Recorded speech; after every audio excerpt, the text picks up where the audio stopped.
So this example here is basically it is the same example, or it's the same beam and loading as we have looked at already. Let me just drag that down. And so it was this one here, it was this example 6.7. And what we did last time was we just found the internal forces at 2 points. And so just a reminder, what we had to do was we had to find the reactions, but it was pretty simple because this was in the middle. There's no X component here. And so we're just going to share this load to each side. So it'll be 200 newtons this side, 200 newtons that side. Easy enough. And then let's just have a look just quickly. So to find the internal forces, the first thing you do is you split it where you want to find the internal forces. Then you think about your positive directions for internal forces, and you use that to draw on these fake external forces. They're only external because you've split it. And so you make sure you draw those on so that they're positive direction for shear, or positive direction for moment, or positive direction for an axial force. You draw them on like that. And then you work through the problem and you find out what the values of those are. As you're working through that problem, though, you're using the standard positives and negatives for forces and moments. Okay, so negative downwards, and anti-clockwise positive for a moment, and positive for a force in the X direction is going from left to right. So you switch back to the old thinking about positives and negatives for these forces, and you work through and you get an answer for your shear. And because you've done that in the positive direction for these, if that turns out negative, it means it really is a negative shear. It would have been the other way around, and the shear would have been the other way. And so then you get your answers. Too easy, you get it at points. So what we're doing this time is basically the same thing, but we're trying to figure out a quick way to get the shear. We're not going to worry about moment yet, we'll do that in a minute. We're going to try and get the shear at all the points along this beam, and we're going to draw a diagram to show that. And so the procedure's the same, you just find your reactions first, so that's easy enough. We've got 200 on each side because it's symmetrical. Then we would want to draw on, so if we were just solving this for everything, we'd be drawing on a moment, and it would be anti-clockwise on that side. So you've got your positive bending is sagging, and to make that you'd have to bend this way on this side and this way on that side, so we've drawn it on that way. And for shear, positive shear was like this, and so up on the left, down on the right, so we would draw that on as well. So we want to be coming down the way to get a positive internal shear. But at this point we're not going to worry about moments yet, so just forget about that one just now. We're just going to look at the shear component. And so the same again, what we do is I've only shown one side, I haven't shown the other side. For the problems we're going to do, we'll just work from left to right. You can work from right to left, but it's easier if you just stick to left to right, because it's a bit more intuitive in terms of the quick tricks and shortcuts that we'll learn. Anyway, so you've got one side here, and we're looking for static equilibrium. And for the shear force, you're only thinking about equilibrium in terms of the sum of the y forces must be equal to 0. So sum of Fy must be equal to 0. And what else was I going to say? That's all good. Sum of Fy is 0. And so in this case, we've got a positive 200. Okay, now switch back to the old way of thinking. Oh, that's what I was going to say. And so you're always drawing your y perpendicular to the beam like so. So your y is going on perpendicular to the beam like that, and your x direction is always parallel to the beam.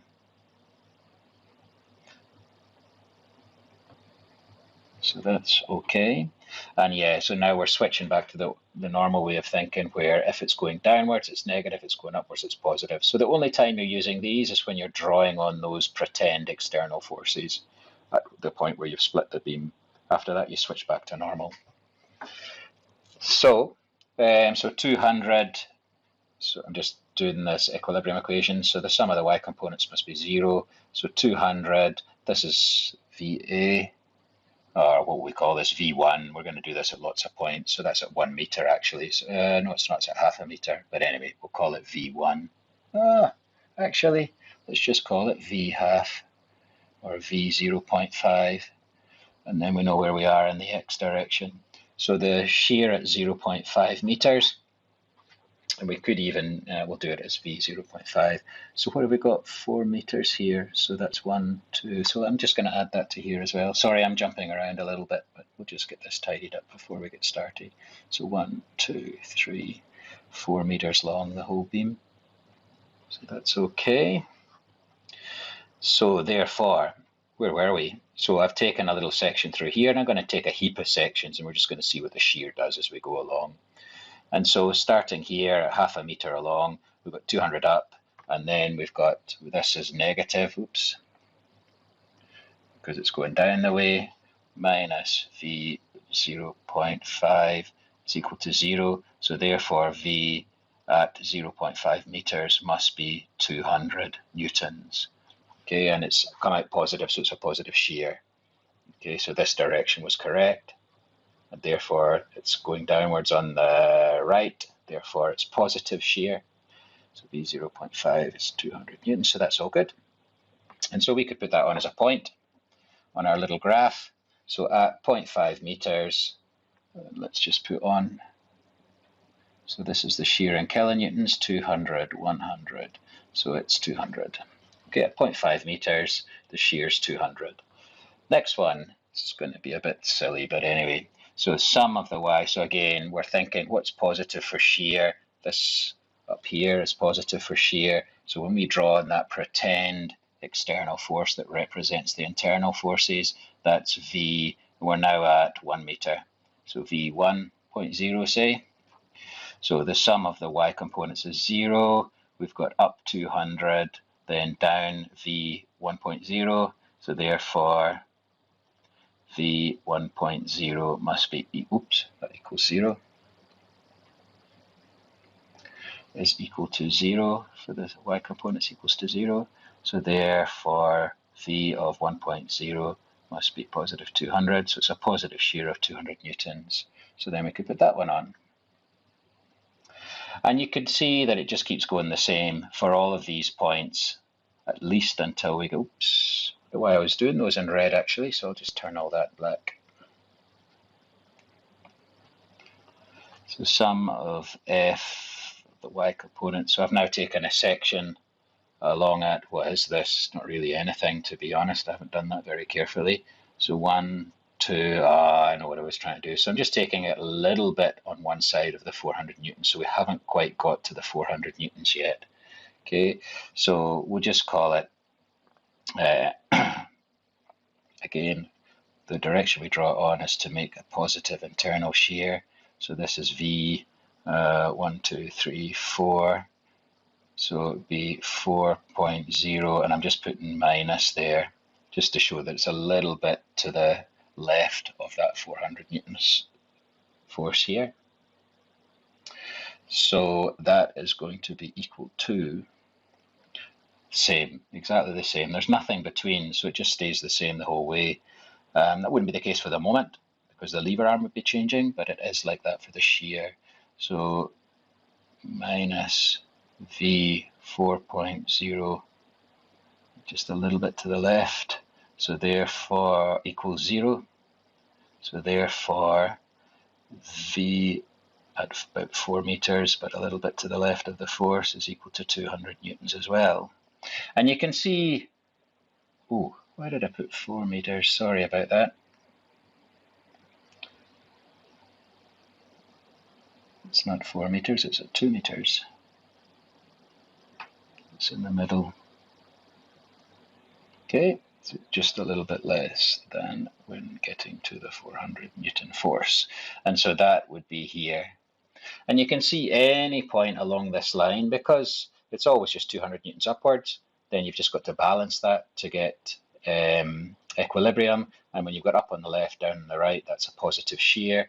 And so you're ending up with this positive shear the whole way along until you get to this 400 Newton force. And so we could draw that on now. And we could have drawn that just by looking at it, really. And so you can just see, if you're doing a section along here and you're thinking about the section on the left-hand side, it's always got an upwards force of 200 newtons. Therefore, we're going to need a downwards force of 200 newtons to balance it. And if you've got up on the right, down on the left, that's going to be a positive shear. Now, what happens when we just get past that point. So again, so we've just gone past that 400 newtons, and I've taken another cut through the beam just to expose the internal forces. And again, it's going to be a bit hard to draw. I'll have to draw it down from with the point of fixity at the tail of the vector. So we might call this, I'm just fixing this up. So that should have been 2.0 minus, and this is going to be V 2.0, just a little bit more than 2.0, so 2.0 positive. Okay, so it's a bit more than 2 meters along the beam. It's just gone past that force. Then we're going to get, that means we've got 200 up the way, then we've got a 400 newtons down the way, and then we've got V 2.0, this one, just a little bit past it, is also going down the way, must be equal to 0. So this is going to be negative 200 on this side. Then we're going to take this across, swap the sides. So it's going to end up being V 2.0 plus is equal to minus 200 newtons. So this first point here, that's just a little bit to the right of the 400 newton force, is minus 200 newtons. Okay, so minus 100 minus 200. So just drawing a graph of this. So on my vertical axis, I've got the shear. Horizontal axis, I've got the distance along the beam. What are we up to? 1, 2, 3. So this is at 3 meters now. I can draw this in there. Well, it doesn't really, there's no right for it, but so V 3.0. 3.0. So you do all the calcs and you'd find that V 3.0 is also minus 200. Why? Because here you're going to have to counteract this 200 newton force. It's going to have to go down the way, so it's going to be a positive shear. You're going to come along to here. Once you get to here, if you add up all the forces on the other side of that section, you're going to have a plus 200 minus a 400. So the resultant is going to be minus 200. So you're going to have a shear up the way to counteract that. And for shear, if you have up the way on the right, that's a negative shear. So therefore, it's going to be negative 200. And so, sorry. So that's going to stay the same the whole way along here. Not going to change, because you've still only got that 200 and 400 force. Doesn't really matter where you are along here. And then what's going to happen once we get to here, if you imagine this one, and imagine just going a little bit to the right of B. So we draw it on so it would be a positive shear, which is down on the right. So VB plus, just a little bit further along. What are we going to get this time? Well, we're going to get plus 200 minus 400 plus 200 is 0. So at that point, VB, just a little bit further along, must be equal to 0. So it goes back to 0 just right at the end there, right at that B, which makes sense. It's a pin connection, so the moment must be 0. It can't hold any moment. And so therefore, the whole graph is going to look something like this. Oops.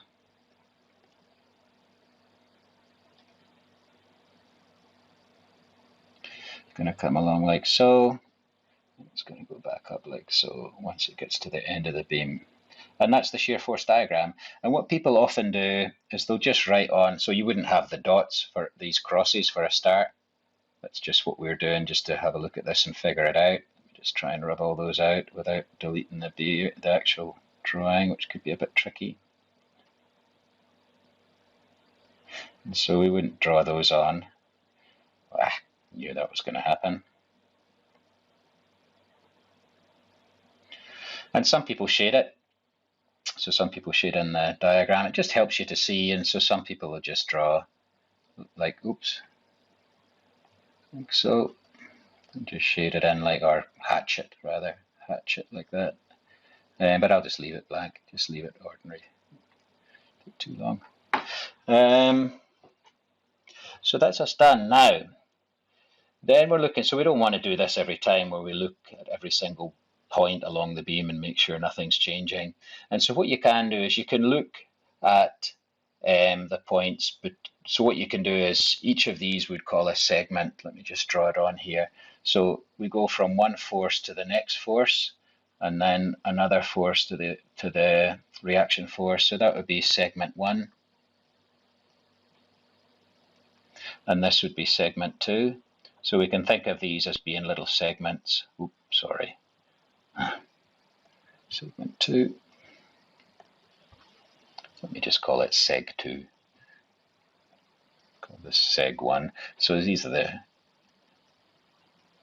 And so you think of there being segments between these. And what you can do is you can actually do this in terms of equations as well.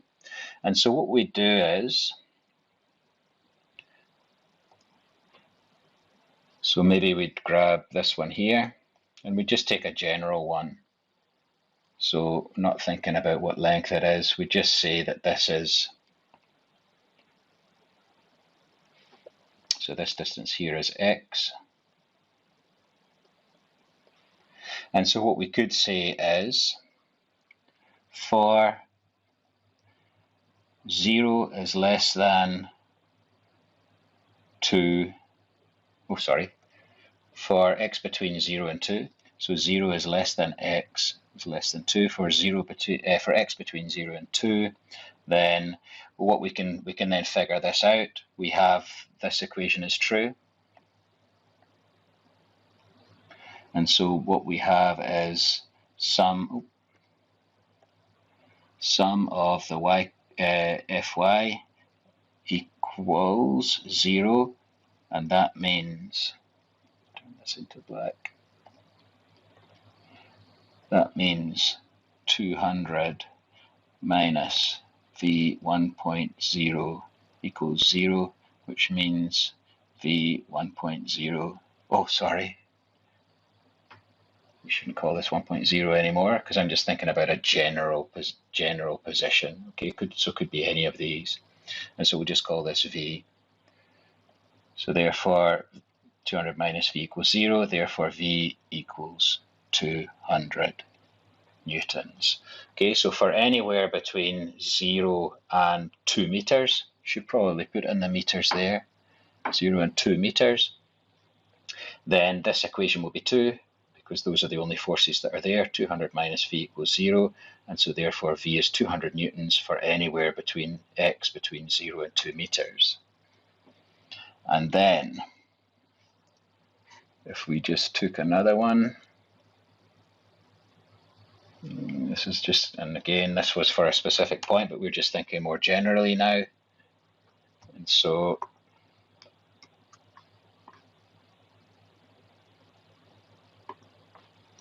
we could say for 2 meters is less than x is less than 4 meters. Okay, so we're talking about this segment here now. So this region here, or this segment. Then we are going to have, and this distance is just x.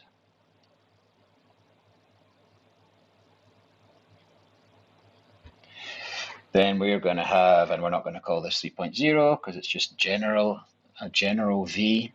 So we're going to have sum of the y components must be equal to 0. Therefore we're going to have, so we're going to have to go up 200 and then take away 400. And then for positive shear, v is downwards on the right, so it's minus v is equal to 0.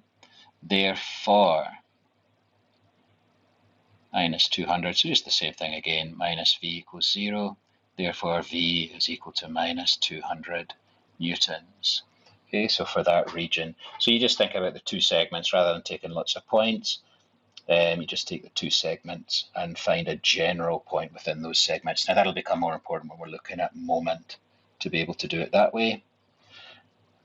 And that's essentially the first one done. Now, there's just one more thing to spot here, and this is some of these shortcuts. So let me just rub this stuff out.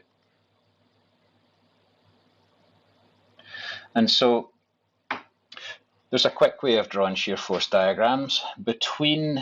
So the first rule is that between point loads, the shear force diagram will be constant. And we've seen why that's the case. So it'll have a constant value between point loads if there's no line loads or anything like that. The second thing we can see is when we've got, let me just grab my mouse, as long as we work from left to right, if we've got a 200 Newton force up the way, what it does is it pushes the shear force diagram up 200. Then it stays constant until it gets to the next force. Then we had a minus 400 Newton force here. And so what it did was the shear force diagram got pushed down 400, and then there's nothing happening, so it stays constant until it gets to the next force, which was a reaction force. It was 200 newtons up the way, so this went 200 newtons up the way. Okay, and so that's what most engineers would do. They understand this though, so make sure they understand all this stuff about why that's the case. And so if you're not sure, work through it. Just take little sections, do all the stuff we did before to calculate the shear, and then make sure you understand how it works. But a quicker way to do it is just to say, look, it's a shear force diagram. What happens is this force is 200 newtons up the way, so my shear force goes 200 newtons up the way. And then the internal force, it stays constant because there's no other forces in here to change that shear force. Then it goes 400 newtons down the way. Then it stays constant because nothing's happening. And then there's a force here that goes 200 newtons up the way, so it goes 200 newtons up the way at the end. Okay, bearing that in mind, we'll go on to the next example.